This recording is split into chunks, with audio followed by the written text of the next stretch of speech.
Shalom sobat-sobat yang dikasihi Tuhan, ada kabar sukacita yang hendak saya sampaikan kepada Anda semuanya.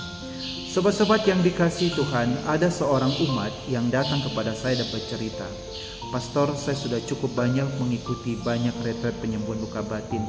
Ketika saya didoakan, saya bisa menangis sejadi-jadinya, tetapi setelah itu kalau saya berjumpa dengan orang tersebut, saya masih belum terlalu bisa.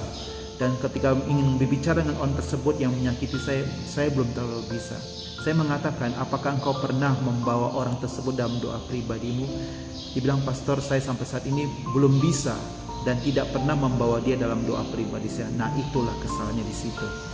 Retret penyembuhan luka batin itu mengingatkan, menyadarkan kita bahwa kita pernah terluka. Dan pada saat kita didoakan, kita dimampukan untuk bisa mengampuni orang yang telah menyakiti hati kita. Dan kita juga diminta untuk memasukkan orang tersebut dalam doa-doa pribadi kita.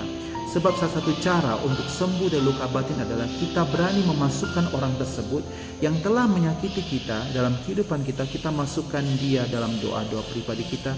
Setiap hari, setiap saat kita doakan, "Bapa, berkatilah dia, sertailah dia, ampunilah dia sebab dia tidak tahu apa yang telah dia perbuat." Nah, kalau kita seringkali mendoakan orang yang telah menyakiti kita terus-menerus, lama-lama perasaan benci, kesal, jengkel, dendam itu akan memudar dan terus memudar. Sobat-sobat yang dikasihi Tuhan, hari ini dalam Injil Petrus bertanya kepada Tuhan Yesus, "Sampai berapa kali kami harus mengampuni saudara?" Sampai 7 kali. Yesus mengatakan 70 kali 7 kali, berarti pengampunan tiada henti. Meskipun dia datang kepadamu meminta maaf, engkau juga harus memberikan pengampunan. Setelah itu dia menyakiti hatimu, datang kepadamu minta maaf, engkau juga harus memberikan pengampunan kepadanya. Berarti pengampunan tiada henti.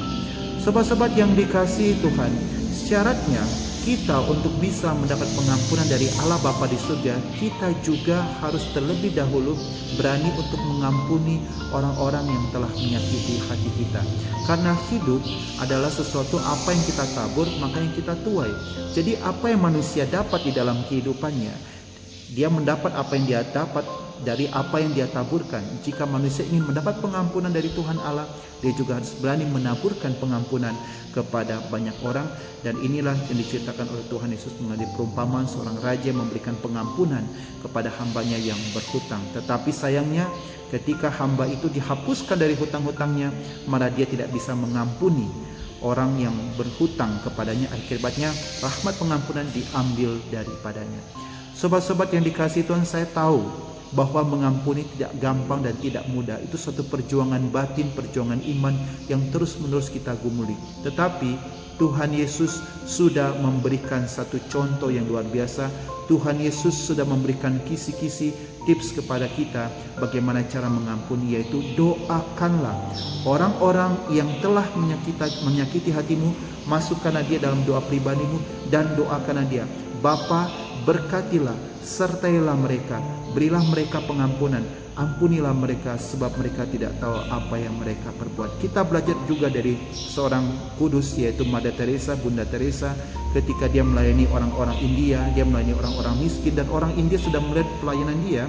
Tetapi apa terjadi? Ada juga orang-orang India yang masuk ke dalam biara, menjarah barang-barang dia, mengambil bahan makanan yang digunakan sebenarnya untuk membantu orang miskin. Tetapi ketika Mother Teresa bertemu dengan orang-orang yang menjarah barang-barang yang hendak keluar dari biara, Mother Teresa tidak marah dan dia mengatakan, "Bapa, sebelum Anda pergi, tolong berkati saya." Itu artinya apa? Ibu Teresa mengampuni dan tidak membalas, bahkan meminta orang tersebut memberkati Ibu Teresa.